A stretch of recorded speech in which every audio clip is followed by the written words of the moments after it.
Assalamualaikum warahmatullahi wabarakatuh. Shalom, Om Swastu, Nama Budaya, salam kebajikan, dan salam sejahtera bagi kita semua. Perkenalkan, nama saya adalah Thalia Angelika Sinaga dengan NIM 112110819. Saya adalah mahasiswa dari Fakultas Manajemen Bisnis di salah satu Universitas Pelita Bangsa di Cikarang. Pada kesempatan kali ini, saya akan menyampaikan tugas mata kuliah studi kelayakan bisnis. Dalam video ini, saya akan membahas pendapat dan komentar saya mengenai kebangkrutan perusahaan Tupperware dari segi kehidupan bisnis dan pelajaran yang bisa diambil. Semoga pembahasan kali ini memberi wawasan dan menjadi diskusi yang bermanfaat. Terima kasih. Saksikan videonya. Tupperware yang dulunya menjadi simbol inovasi dalam penyimpanan makanan dan produk rumah tangga, kini menghadapi kebangkrutan setelah mengalami beberapa tantangan bisnis yang serius. Ada beberapa faktor yang saya anggap sangat penting dalam menjelaskan mengapa perusahaan ini mengalami penurunan yang sangat drastis. Yang pertama, pastinya keterlambatan dalam beradaptasi dengan tren digital dan e-commerce.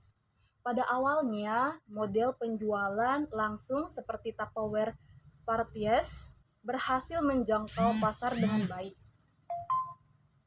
Tetapi dengan perkembangannya dunia digital dan e-commerce, perusahaan lain yang mengadopsi model penjualan online lebih cepat menjadi pesaing yang kuat. Tupperware terlambat dalam mengoptimalkan potensinya.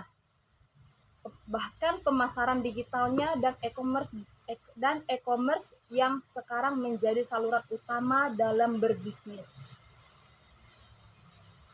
Nah, selanjutnya adalah perubahan preferensi konsumen dan tren yang berkelanjutan ya teman-teman.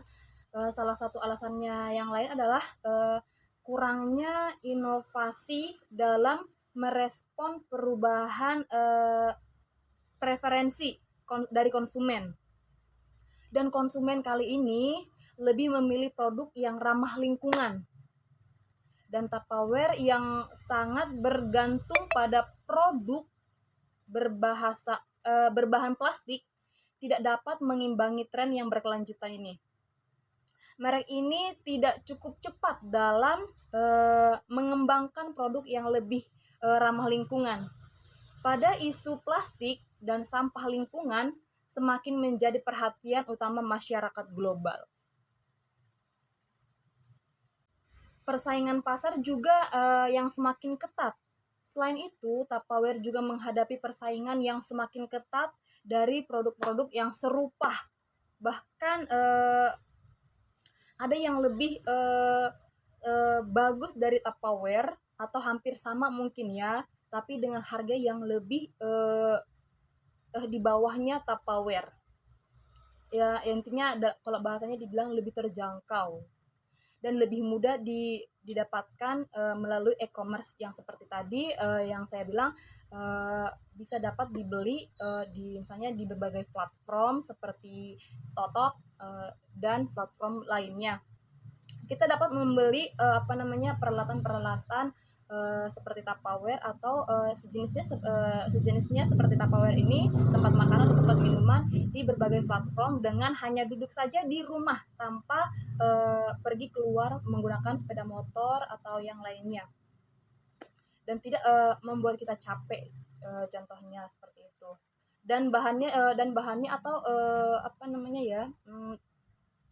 ulasannya juga dapat kita lihat di situ, barangnya yang bagus, dan harganya juga dapat kita lihat ya, dan sesuai dengan kantong lah istilahnya.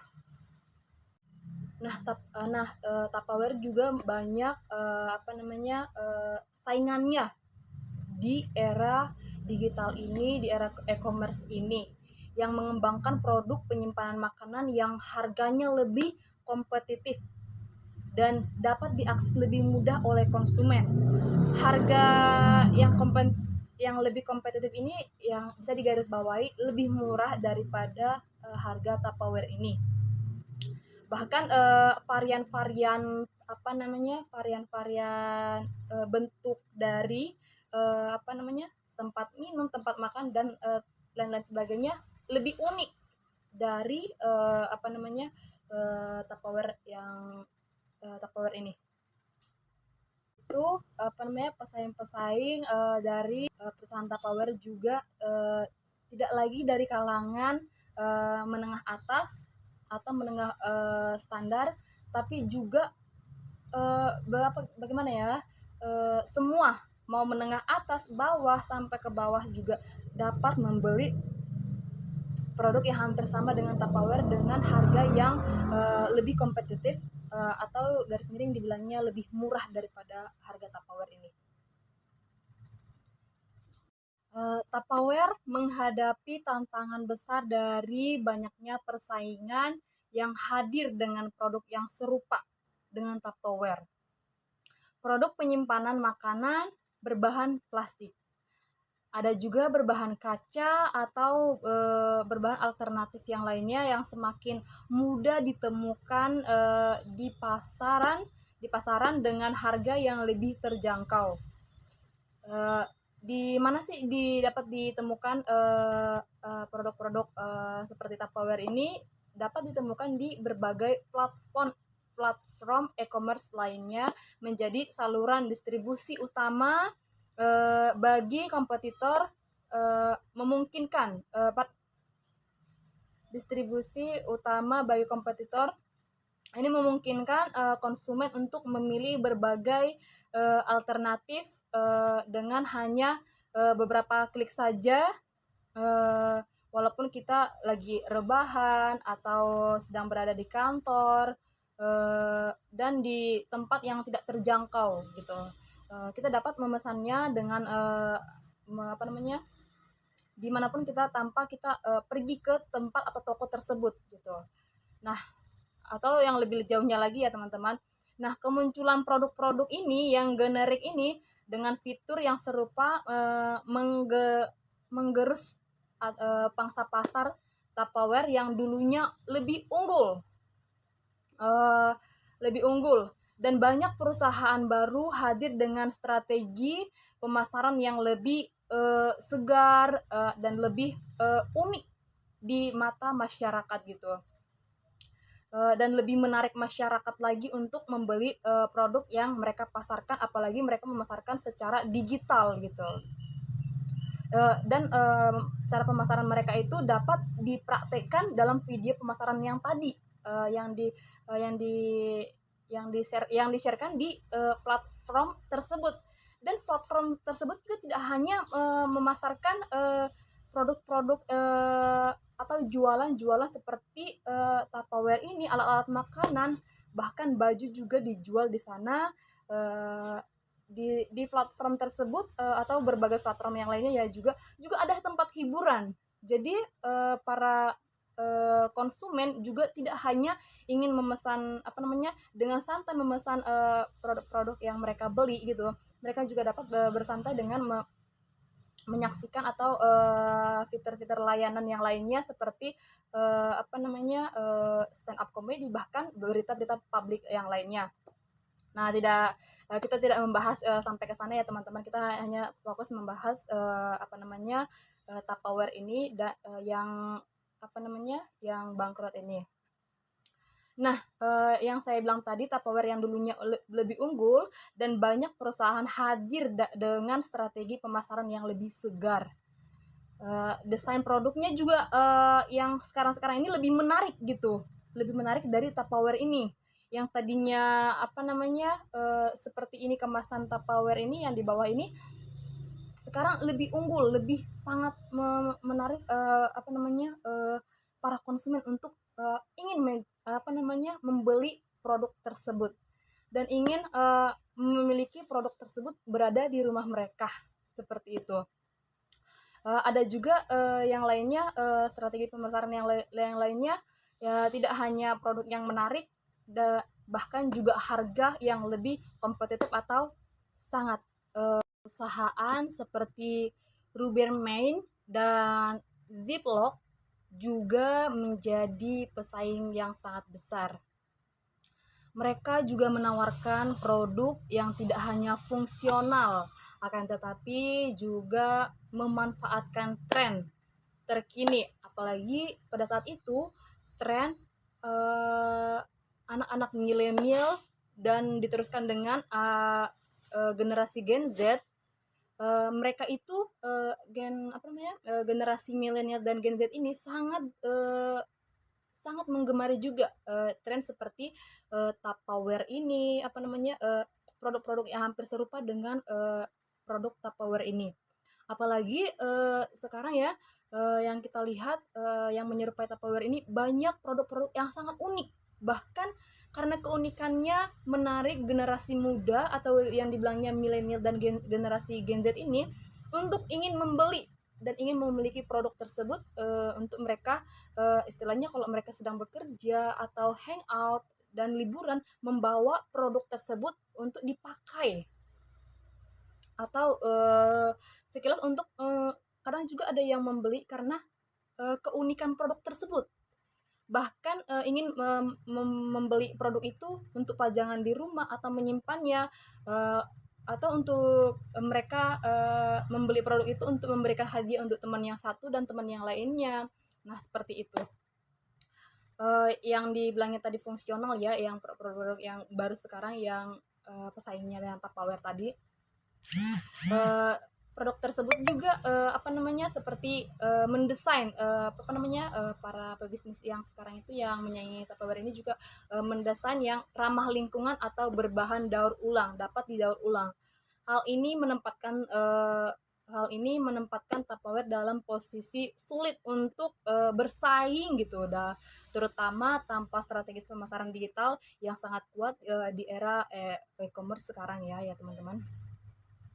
Nah, tidak sampai di situ teman-teman, masalah keuangan dan manajemen yang kurang efektif juga yang dialami oleh Tupperware ini adalah salah satu tantangan yang sangat besar gitu. Adalah hal buruknya pengelolaan keuangan dan manajemen perusahaannya. Yang pertama itu adalah beban utangnya yang terus meningkat menjadi masalah yang serius, yang menghambat fleksibilitas perusahaan dalam berinvestasi dan memberi inovasi pada pemasarannya. Dengan pemasukan yang menurun, inovasi yang menurun, masukan yang menurun, Tupperware tidak mampu lagi mendanai strategi untuk mengatasi perubahan pasar. Bahkan manajemen perusahaan juga tampaknya gagal gitu teman-teman untuk memperkirakan atau mengantisipasi tren global ini, seperti pergeseran besar ke arah gaya hidup digital dan kebutuhan akan produk ramah lingkungan yang diberitakan pada akhir-akhir, apalagi pada saat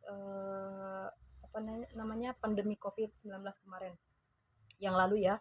Nah, di sini ketidakmampuan ini menunjukkan lemahnya visi jangka panjang dan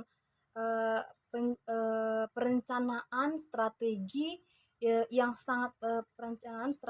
yang dilakukan oleh Tupperware ini, yang sangat penting untuk menjaga berkelanjutan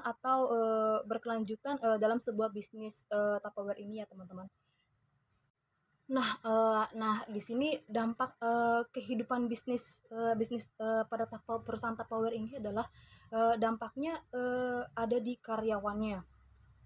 Kebangkrutan Tupperware ini tidak hanya menjadi masalah internal oleh perusahaan Tupperware, tetapi juga berdampak yang sangat besar pada ribuan karyawan perusahaan Tupperware. Apalagi distributor dan mitra yang telah bergantung pada perusahaan Tupperware ini. Model penjualan yang langsung yang menjadi ciri khas Tupperware ini membangun banyak komunitas bisnis kecil yang seringkali terdiri dari perempuan sebagai tenaga pemasar utamanya. Nah, ketika perusahaan gagal bertahan, teman-teman, banyak distributor kehilangan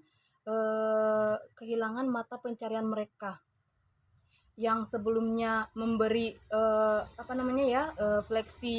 fleksibilitas kerja dan penghasilan tambahan ketika mereka berjualan sambil di rumah ketemu dengan konsumen. Nah, hal ini jadi situasi ini ya karena kebangkrutan perusahaan Tupperware ini malah menciptakan tantangan sosial yang lebih besar, terutama bagi komunitas yang sangat bergantung gitu pada sistem ini untuk memenuhi kebutuhan ekonomi keluarga mereka. Apalagi di kalangan ibu-ibu yang sebagai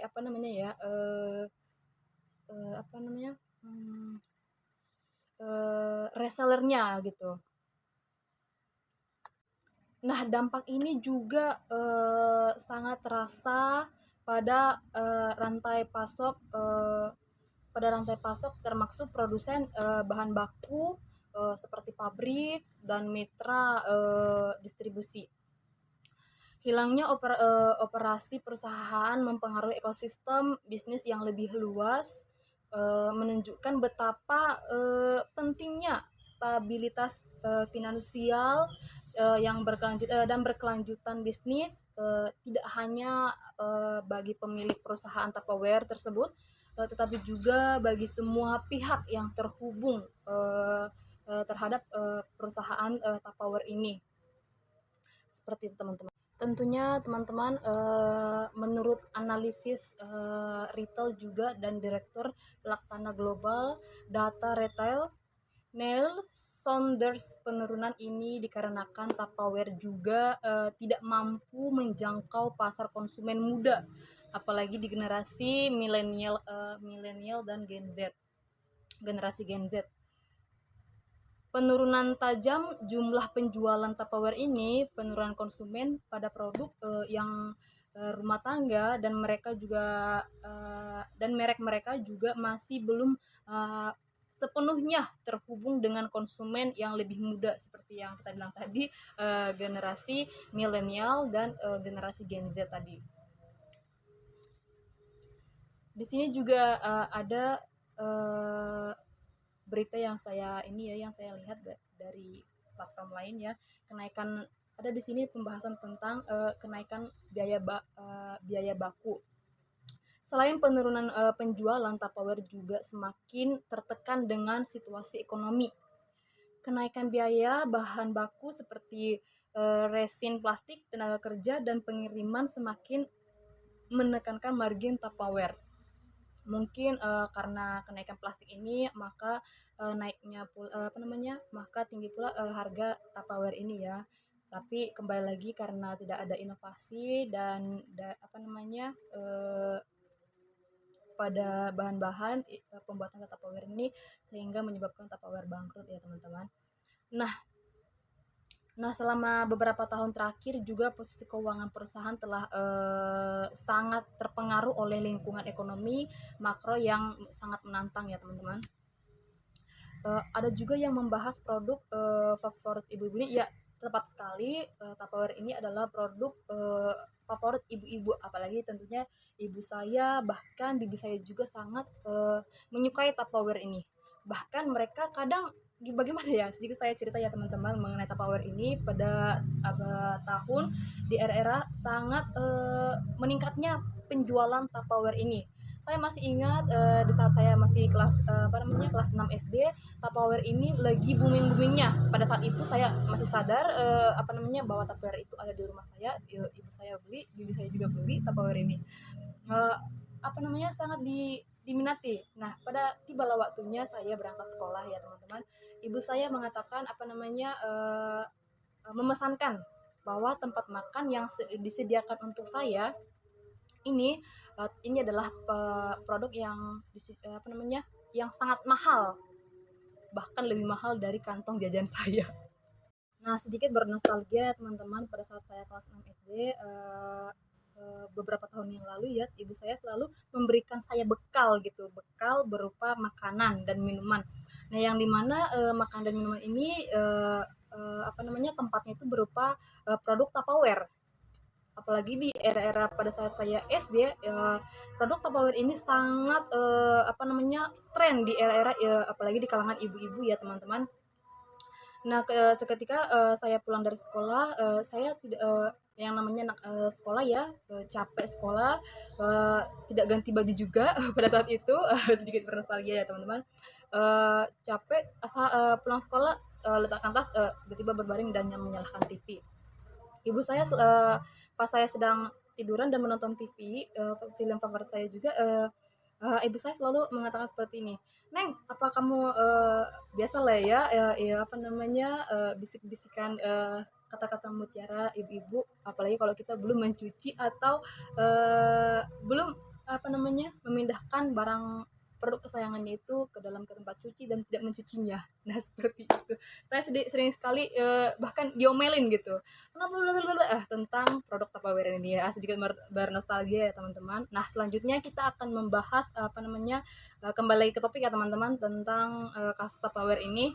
Pelajaran yang dapat kita ambil adalah tentang kasus Tupperware ini adalah memberikan pelajaran yang sangat berharga, apalagi di dunia bisnis modern sekarang, khususnya tentang bagaimana perusahaan besar sekalipun bisa menghadapi risiko kehancuran jika tidak beradaptasi dengan perubahan, apalagi di era sekarang. Yang pertama, adaptasi apa sih yang kita lakukan adalah pentingnya inovasi yang berkelanjutan. Bisnis harus terus beri inovasi untuk tetap relevan. Perusahaan seperti Tupperware yang menjadi pelopor di bidangnya seharusnya memimpin dalam pengembangan produk baru yang ramah lingkungan dan memenuhi kebutuhan konsumen di era modern ini. Dan di era digital ini, kecepatan dalam merespon perubahan pasar sangat penting. Tupperware terlalu bergantungan pada metode pemasaran lama ya teman-teman, tanpa menghitungkan perubahan pola konsumsi yang preferensi konsumen seperti belanja online atau kebutuhan akan produk inovatif seperti itu. Nah, ada juga manajemen keuangan yang efisien ya teman-teman. Keuangan perusahaan yang sehat adalah fondasi untuk inovasi dan pertumbuhan. Mengelola utang dengan baik, mengontrol biaya operasional, dan mengalokasikan anggaran untuk strategi yang mendukung pertumbuhan adalah hal yang tidak bisa diabaikan gitu teman-teman. Di era modern sekarang itu tidak bisa lagi kita bilang menjatuhkan UMKM atau pengusaha-pengusaha yang sebelumnya telah menjelit pesat gitu pada era sebelumnya. Nah, sekarang sangat menguntungkan juga era tren global ini untuk untuk kita sebagai pelaku UMKM juga ya, sangat menguntungkan juga karena kita dapat memasarkan produk kita secara secara bisa dibilang gratis ya teman-teman. Bahkan platform-platform yang lainnya juga kita hanya hanya butuh mendaftarkan sesuai KTP, bahkan kita bisa mendaftarkannya secara asal dan kita dapat menggunakan platform itu dan memasarkan produk kita sendiri sebagai pelaku UMKM dan atau pengusaha yang lebih banyak gitu ya di platform tersebut. Nah, di perkembangan zaman sekarang ya teman-teman, apalagi di era pandemi pada saat itu persaingan bisnis yang bisa dibilang yang berduit dan tidak berduit dan pelaku UMKM bersaing secara ketat pada saat itu. Begitu teman-teman. Dapat disimpulkan bagaimana ya, sebagai saya pelaku UMKM juga merasakan penurunannya penurunan konsumen saya pada saat di era itu, apalagi di era tren global di berbagai platform yang bisa menjual produk mereka secara online dan bisa sampai ke rumah dengan memesan secara online. Misalnya kita di rumah, kita bisa memesan barang itu tanpa melihat secara langsung barang itu. Kita dapat melihat dengan ulasan-ulasan ya di bawah tersebut, dengan meyakinkan para para pebisnis sekarang juga memasarkan produknya dengan membuat video di beberapa platform, dengan meyakinkan konsumennya dengan berupa video, dan mereka memasarkan dari video dan diunggahnya di beberapa platform yang terkenal, apalagi yang dinamakan TikTok ya teman-teman, sudah tidak asing lagi di kuping kita. Nah, seperti itu, saya juga selaku pelaku UMKM juga sedang mempelajari. Mungkin saya sudah dibilang terlambat untuk mempelajarinya, tapi saya akan coba untuk berinovasi juga dalam usaha saya, dalam usaha ini. Seperti Nah, kesimpulan untuk kebangkrutan Tupperware ini menjadi peringatan bahwa dalam dunia bisnis tidak ada kesuksesan yang bisa bertahan selamanya tanpa inovasi dan adaptasi pada lingkungan, apalagi di tren global sekarang ya teman-teman. Kesalahan dalam mengelola bisnis juga baik dalam aspek strategi, pemasaran maupun keuangan dapat membawa dampak yang sangat besar. Bahkan perusahaan yang pernah mendominasi pasarnya seperti Tupperware ini ya sangat disayangkan ya teman-teman, tidak mengikuti tren global pasar di era sekarang. Meskipun Tupperware sedang mengalami masalah yang mengalami masalah atau masa sulit, kisah ini dapat menjadi inspirasi dan pelajaran bagi banyak perusahaan lain untuk terus bertransformasi dan memahami keinginan konsumen, apalagi sekarang di era platform yang canggih sekarang ya teman-teman, banyak sekali kita bisa melihat dan memahami permintaan konsumen dengan membaca ulasan-ulasan yang mereka inginkan, dan mereka memberi komentar pada produk tersebut ya, dan menjaga relevansi juga penting di tengah perubahan zaman sekarang. Nah, Tupperware mungkin telah kehilangan pijakannya, akan tetapi warisan inovasi yang ditinggalkannya tetap menjadi bagian penting dari sejarah bisnis global. Nah, kami turut prihatin juga untuk perusahaan Tupperware. Terima kasih untuk Tupperware karena sudah menemani perjalanan saya, apalagi saya ya, terutama waktu SD saya juga salah satu konsumen dari Tupperware, sangat menyayangkan berita ini, kebangkrutan Tupperware ini. Saya juga selaku konsumennya, semoga ada inovasi yang atau dobrakan untuk Tupperware untuk berikutnya. Semoga ada para investasi yang memberikan investor memberikan dana untuk Tupperware agar dapat bangkit kembali. Ditunggu kabar baiknya dari Tupperware, dan mudah-mudahan banyak kritikan dari masyarakat dan konsumen yang lainnya dapat membangun Tupperware yang lebih bagus lagi dan bangkit lagi Tupperware-nya seperti itu. Demikian pembahasan saya mengenai kebangkrutan perusahaan Tupperware dari perspektif kehidupan bisnis. Melalui analisis ini kita dapat belajar bahwa inovasi, adaptasi terhadap perubahan, dan manajemen keuangan yang efektif adalah elemen kunci untuk mempertahankan berkelanjutan bisnis di tengah persaingan yang semakin ketat. Saya berharap pembahasan ini dapat memberikan wawasan yang bermanfaat bagi kita semua. Terima kasih telah menyaksikan video ini.